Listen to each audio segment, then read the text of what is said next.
ಬಾ ನನ್ನ ಸಂಗೀತ.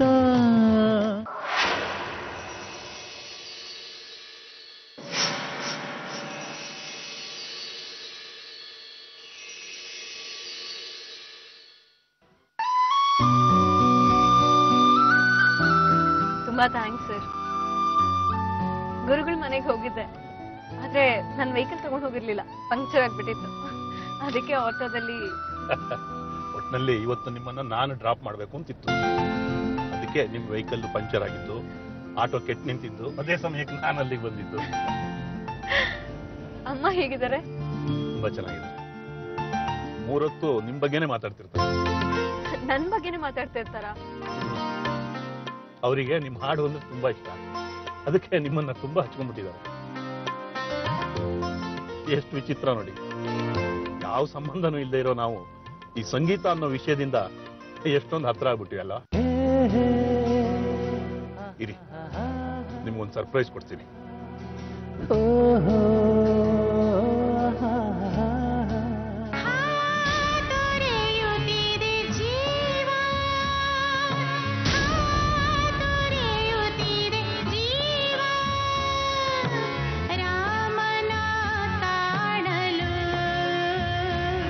ಶ್ರೀರಾಮನ ಸೇರಲು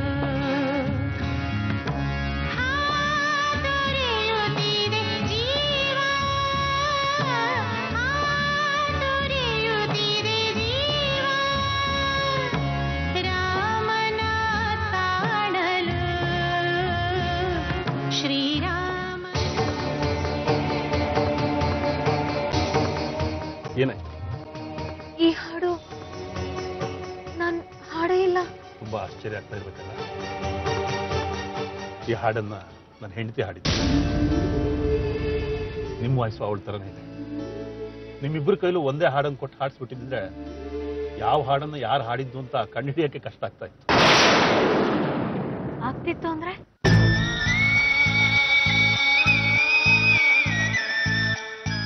20 ವರ್ಷದಿಂದೇನೆ ನಮ್ಮಿಂದ ದೂರ ಆಗ್ಬಿಟ್ಟು.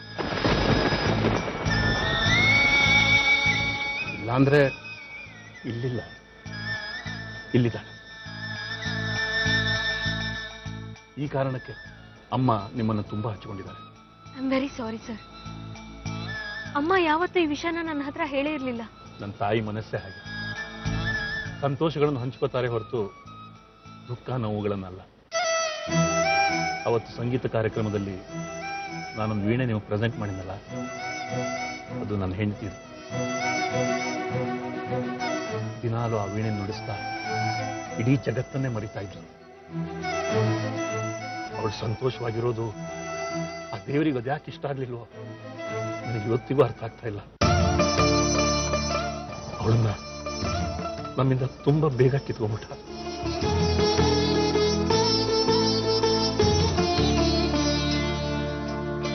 ಸಾರಿ ಸಂಗೀತ, ಇದನ್ನೆಲ್ಲ ನಾನು ನಿಮ್ಮ ಹತ್ರ ಹೇಳಿ ನಿಮ್ಮ ಮನಸ್ಸಿಗೂ ನೋವು ಮಾಡ್ತಾ ಇದ್ದೀನಿ. Very sorry. ಇಲ್ಲ ಸರ್, ನೀವಿದಿನ ನನ್ನ ಹತ್ರ ಹೇಳ್ದೆ ಮುಚ್ಚಿಟ್ಟಿದ್ರೆ ಆಗ ನನ್ನ ಮನ್ಸಿಗೆ ತುಂಬಾ ನೋವಾಗ್ತಿತ್ತು. ಇನ್ನೊಬ್ರ ಫೀಲಿಂಗ್ಸ್ನ, ಇನ್ನೊಬ್ರ ನೋವನ್ನ ಅರ್ಥ ಮಾಡ್ಕೊಳ್ಳೋ ಶಕ್ತಿನ ಆ ದೇವರು ನನಗೆ ಕೊಟ್ಟಿದ್ದಾನೆ ಸರ್. ನೊಂದ್ಕೋಬೇಡಿ ಸರ್, ಕಳ್ಕೊಳ್ಳೋದು ಮತ್ತೆ ಪಡ್ಕೊಳ್ಳೋದಕ್ಕೆ ಅಂತ. ನಿಮ್ಮಿಂದ, ನಿಮ್ಮ ಮನೆಯಿಂದ ದೂರ ಆಗಿರೋ ಸಂತೋಷ ಮತ್ತೆ ನಿಮಗೆ ಖಂಡಿತವಾಗ್ಲೂ ಸಿಕ್ಕೇ ಸಿಗುತ್ತೆ. ಥ್ಯಾಂಕ್ಸ್. ಹೊರಡೋಣ.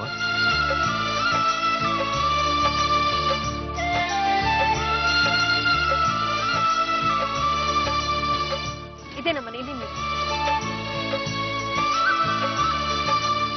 ಬನ್ನಿ ಸರ್, ಕಾಫಿ ಕುಡ್ಕೊಂಡು ಹೋಗಿರಂತೆ.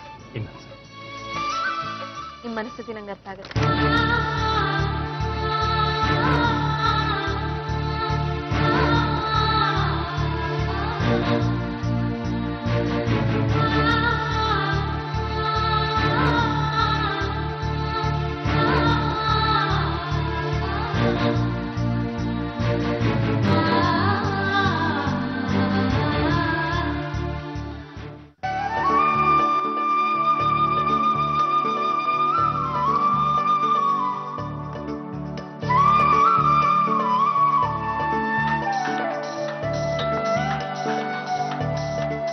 ವೆಂಕಟೇಶ್ ಜನ್ಮ ಗ್ರೂಪ್ ಆಫ್ ಇಂಡಸ್ಟ್ರೀಸ್.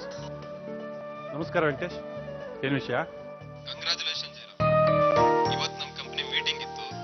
ಮೀಟಿಂಗ್ ಅಲ್ಲಿ ಆರ್ಡರ್ ಎಲ್ಲ ನಿಮ್ಮ ಕಂಪ್ನಿ ಪರವಾಗಿ ಆಗಿದೆ. ನಿಜವಾಗ್ಲೂ ತುಂಬಾ ಸಂತೋಷ ಆಗ್ತಾ ಇದೆ. ನಾನು ಈ ಆರ್ಡರ್ ನಮ್ಮ ಕೈ ತಪ್ಪೇ ಹೋಯ್ತು ಅಂದ್ಕೊಂಡಿದ್ದೆ, ಸದ್ಯ ಸಿಕ್ತಲ್ಲ. ಒಳ್ಳೆ ಸುದ್ದಿ ಕೊಟ್ಟಿದ್ದೀರಾ, ತುಂಬಾ thanks. Thank you very much. Thank you Jayaram, all the best. Thank you.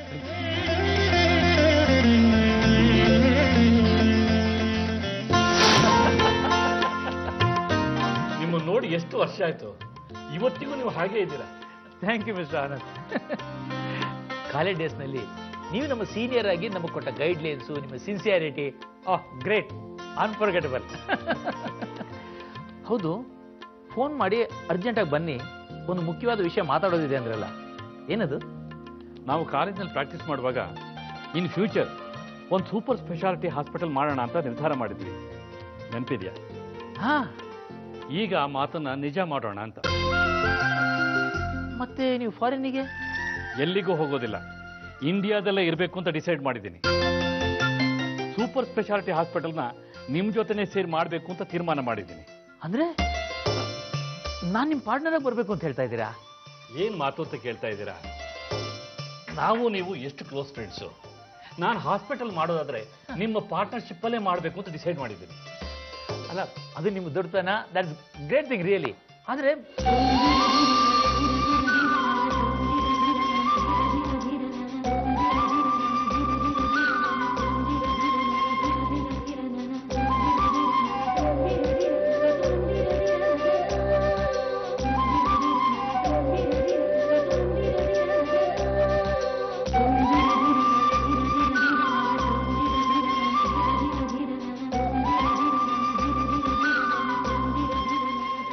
Really fine. ಆದರೆ ನನಗೆ ಸ್ವಲ್ಪ ಕಾಲಾವಕಾಶ ಬೇಕು. ನಾನು ಮನೆಯಲ್ಲಿ ಡಿಸ್ಕಸ್ ಮಾಡಿಬಿಟ್ಟು ಆನಂತರ ನಿಮ್ಗೆ ತಿಳಿಸ್ತೀನಿ. ಸರಿ, ಯೋಚನೆ ಮಾಡಿಬಿಟ್ಟು ಯಾವುದು ಹೇಳಿ. Thank you very much. Thank you. ನಾನು ಬರಲಾಗಲ್ಲ.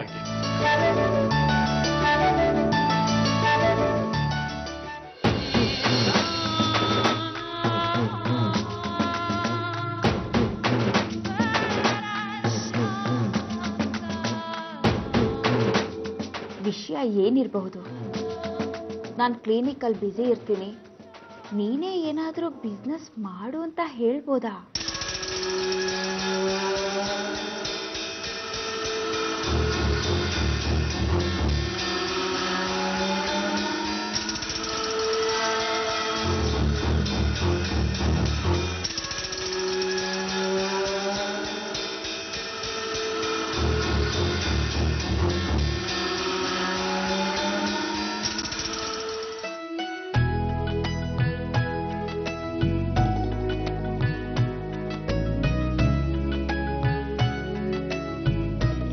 ಏನಂತ ಯೋಚನೆ ಮಾಡ್ತಾ ಇದ್ದೀರಾ?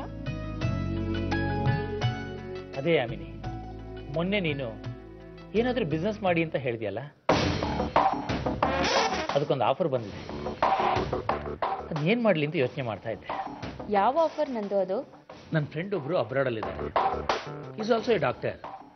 ಅವರು ಇಂಡಿಯಾಗೆ ಬಂದು ಸೆಟ್ಲ್ ಆಗಬೇಕು ಅಂತ ಅಂದ್ಕೊಂಡಿದ್ದಾರೆ. ಇಲ್ಲೇ ಒಂದು ಮಲ್ಟಿ ಸ್ಪೆಷಾಲಿಟಿ ಹಾಸ್ಪಿಟಲ್ ಕಟ್ಟಬೇಕು ಅನ್ನೋದೇ ಅವ್ರ ಆಸೆ. ಅದಕ್ಕೆ ನನ್ನ ಪಾರ್ಟ್ನರಾಗಿ ಬಾ ಅಂತ ಹೇಳ್ತಾ ಇದ್ದಾರೆ. ಈ ವಯ್ಯ ಹಾಸ್ಪಿಟ್ಲು ಕಟ್ಟೋದಕ್ಕೆ ಪಾರ್ಟ್ನರ್ ಆದರೆ ನನಗೇನು ಬಂತು ಭಾಗ್ಯ? ಕೊನೆಗೆ ನನ್ನ ಪಾಲಕ್ ಸಿಗೋದೆ ಹುಡುಗಾಸ್ ಅಷ್ಟೇ.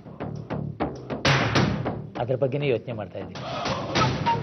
ಮಲ್ಟಿ ಸ್ಪೆಷಾಲಿಟಿ ಹಾಸ್ಪಿಟ್ಲ್ ಅಂದರೆ ತುಂಬ ಹಣ ಮಾಡ್ಬೋದಲ್ವಾ ನಂದು? ಹಣ ಏನೋ ಮಾಡ್ಬೋದು, ಆದರೆ ಏನು ಬಂತು? ಆಗೋದಿಲ್ಲ ಅಂತ ಹೇಳ್ಬಿಡಿ. ಏನಾದರೂ ಪ್ರಾಬ್ಲಮ್ ನಂದು? ಪ್ರಾಬ್ಲಮ್ ಏನೂ ಇಲ್ಲ ಯಾಮಿನಿ. ಆದರೆ ಇನ್ವೆಸ್ಟ್ಮೆಂಟ್ ಎಷ್ಟಾಗ್ಬೋದು ಅಂತ ಇನ್ನೂ ಗೊತ್ತಾಗಿಲ್ಲ. ಗೊತ್ತಾದ್ಮೇಲೆ ಏನಾದರೂ ಡಿಸೈಡ್ ಮಾಡ್ಬೋದು. ಮಲ್ಟಿ ಸ್ಪೆಷಾಲಿಟಿ ಹಾಸ್ಪಿಟ್ಲ್ ಅಂದರೆ ಹೆವಿ ಇನ್ವೆಸ್ಟ್ಮೆಂಟ್ ಇರುತ್ತೆ. ಅದು ಅಲ್ಲದೆ ಪಾರ್ಟ್ನರ್ಶಿಪ್ಪಲ್ಲಿ ಅಂತ ಬೇರೆ ಹೇಳ್ತಾ ಇದ್ದೀರಾ. ಅದ್ರ ಬಗ್ಗೆನೂ ಯೋಚನೆ ಮಾಡಬೇಕಲ್ವಾ ನಂದು? ಪಾರ್ಟ್ನರ್ಶಿಪ್ಪಲ್ಲಿ ಮಾಡೋದ್ರಿಂದ ಯಾವ ತೊಂದರೆನೂ ಇಲ್ಲ. ಯಾಕೆಂದರೆ ರೂಲ್ಸ್ ಪ್ರಕಾರ ಏನೇನು ಅಗ್ರಿಮೆಂಟ್ಸ್ ಆಗಬೇಕೋ ಅದನ್ನೆಲ್ಲ ಮಾಡಿರುತ್ತೆ. ಅದಕ್ಕೂ ಹೆಚ್ಚಾಗಿ ಆ ಡಾಕ್ಟ್ರು ತುಂಬ ಒಳ್ಳೆ ಮನುಷ್ಯ. ಆದರೆ ಇರೋ ಎಲ್ಲ ಅಮೌಂಟನ್ನು ಅದಕ್ಕೆ ಇನ್ವೆಸ್ಟ್ ಮಾಡಿದ್ರೆ ಸಂಗೀತ ಮದುವೆಗೆ ಏನು ಮಾಡೋದು ಅಂತ ಯೋಚನೆ ಮಾಡ್ತಾ ಇದ್ದೀನಿ. ಒಂದ್ ಕಡೆ ಬಿಸ್ನೆಸ್ ಬಗ್ಗೆನೂ ಯೋಚನೆ ಮಾಡಬೇಕು, ಮತ್ತೊಂದ್ ಕಡೆ ಮಕ್ಕಳು ಭವಿಷ್ಯದ ಬಗ್ಗೆನೂ ಯೋಚನೆ ಮಾಡಬೇಕು. ಸಮಾಧಾನವಾಗಿ ಯೋಚನೆ ಮಾಡಿ ಒಂದು ಒಳ್ಳೆ ನಿರ್ಧಾರಕ್ಕೆ ಬನ್ನಿ ನಂದು. ನೀವು ತುಂಬ ಎತ್ತರಕ್ಕೆ ಬೆಳಿಬೇಕು ಅನ್ನೋದೇ ನನ್ನ ಆಸೆ. ಹಾಗೆ ನಮ್ಮ ಸಂಗೀತದ ಮದುವೆನೂ ತುಂಬ ಗ್ರ್ಯಾಂಡಾಗಿ ಆಗಬೇಕು ಅನ್ನೋದು ನನ್ನ ಆಸೆ.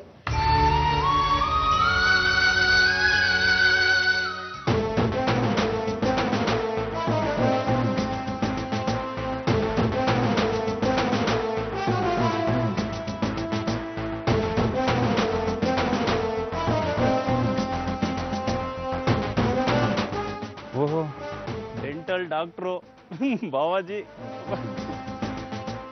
ಅದು ಸರಿ, ಬಾವ ಏನೋ ಇಲ್ಲಿ ಬಂದು ಅಕ್ಕನ ಹಲ್ಲುಗಳು ನೋಡ್ತಾ ನಿಂತ್ಬಿಟ್ರೆ ಅವ್ರ ಕ್ಲಿನಿಕಲ್ಲಿ ಪೇಷಂಟ್ಸ್ ಹಲ್ಲುಗಳನ್ನ ಯಾರು ನೋಡ್ತಾರೆ?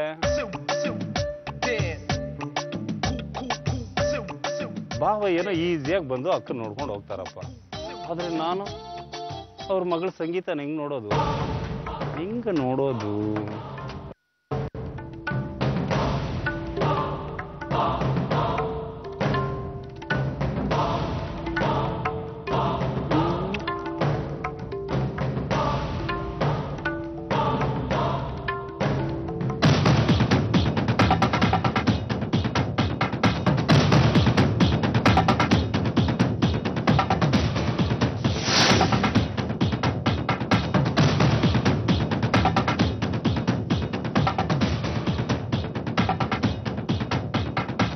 ಭಾವನ್ಗೆ ನಾನು ಬಂದೋಗಿರೋದು ಗೊತ್ತಾಗಬಾರ್ದು.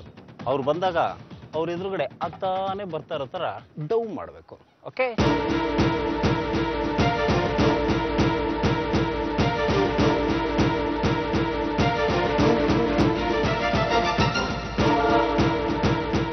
ಎರಡು ಕಣ್ಣಲ್ಲಿ ಯಾವ ಕಣ್ಣು ನಿಮ್ಗಿಷ್ಟ ಅನ್ನೋ ಪ್ರಶ್ನೆ ನಿಮ್ಮ ಮುಂದಿದೆ ಅಲ್ವಾ ನಂದು? ಈ ವಿಷಯದ ಬಗ್ಗೆ ಇನ್ನೂ ಮನೆಯಲ್ಲಿ ಡಿಸ್ಕಸ್ ಮಾಡಿಲ್ಲ. ಹೆಂಡತಿ ಮಕ್ಕಳು ಏನು ಹೇಳ್ತಾರೆ ಅಂತ ಕೇಳ್ಕೊಂಡು ಆಮೇಲೆ ಮುಂದಿನ ಹೆಜ್ಜೆ ಇಡ್ತೀನಿ. ನೀವು ಹೆಜ್ಜೆ ಇಡೋದಕ್ಕೆ ನಾನು ಬಿಡ್ತೀನಿ ನಂದು. ಸರಿ ಆಮೇಲೆ ನಾನು ಬರಲಾ? ನಂದು ನಾನು ತರ್ತೀನಿ.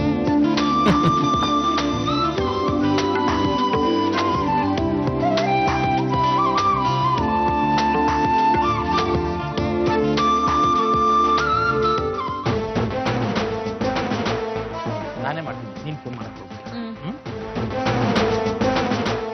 ಬರಲಾ? ಬಾಯ್.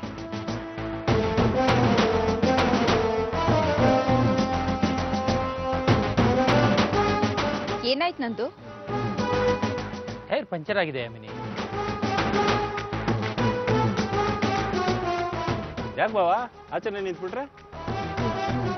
ಕಾರ್ ಟೈರ್ ಪಂಚರ್ ಆಗಿದೆಯಪ್ಪ. ಸ್ಟೆಪ್ನಿ ಇದೆಯಲ್ಲ ಬಾವ? ಇಲ್ಲ ರಾಕಿ, ಹೋದ ಸಾರಿ ಟೈರ್ ಪಂಚರ್ ಹಾಕಿ ಕೊಟ್ಟಿದ್ದನ್ನ ತರಕ್ ಮರ್ತ್ಬಿಟ್ಟೆ. ಹಾಗೆಲ್ಲ ಸ್ಟೆಪ್ನಿ ನಾವು ಮರಿಬಾರದು ಬಾವ. ಈ ತರ ಕೈ ಕೊಟ್ಟಾಗ ಸ್ಟೆಪ್ನಿ ಅವಶ್ಯಕತೆ ತುಂಬಾ ಇರುತ್ತೆ. ಹೋಗ್ಲಿ ಬಿಡಿ ಬಾವ, ಯೋಚನೆ ಮಾಡಬೇಡಿ. ಬನ್ನಿ, ನನ್ನ ಬೈಕಲ್ಲಿ ಡ್ರಾಪ್ ಮಾಡ್ತೀನಿ. ಅಯ್ಯ, ಇಷ್ಟ ಇಲ್ಲ ಅಂದ್ರೆ ಬಿಡಿ, ಆಟೋ ಕರೆಸ್ತೀನಿ. ನಂದು ಮನೆಗೆ ಹೋಗಿ ಆ ಸಂಗೀತನ ನೋಡೋದಿಕ್ಕೆ ರಾಕಿನೇ ಯಾಕೆ ಪ್ಲಾನ್ ಮಾಡಿರಬಾರ್ದು? ನಂದು ಆಟೋದಲ್ಲಿ ಬೇಡ ರಾಕಿ, ನನ್ನ ಕಾರಲ್ಲೇ ನಿಮ್ಮ ಬಾವನ್ನ ಡ್ರಾಪ್ ಮಾಡ್ಬಾ. ಕೀ ತಗೊಂಡು ಬರ್ತೀನಿ ನಂದು.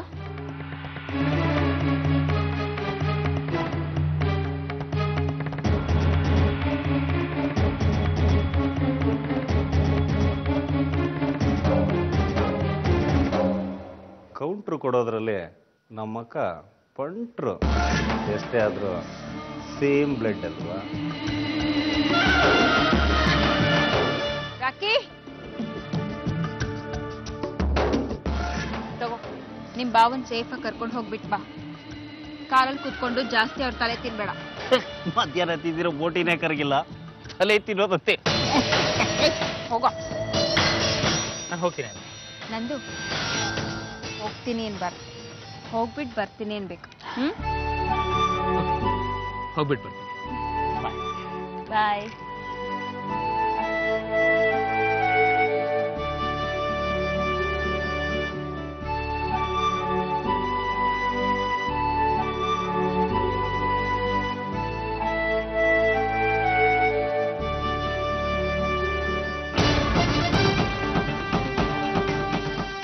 ಆಮ್ಲೆಟನ್ನ 2 ಕಡೆ ಬೇಯಿಸಿ ತಿಂದ್ರೇನೆ ಮಜಾ.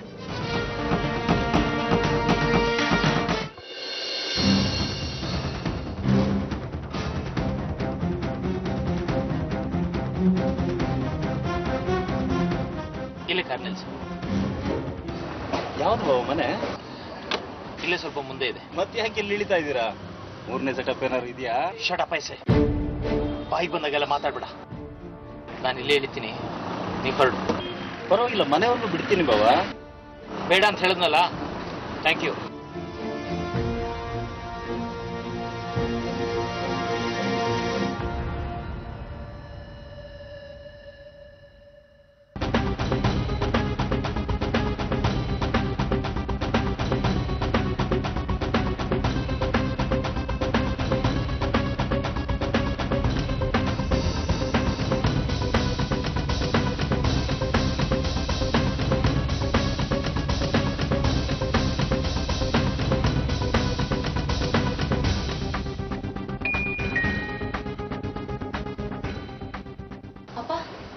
ಬನ್ನಿ ಒಳಗೆ.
ಬಾ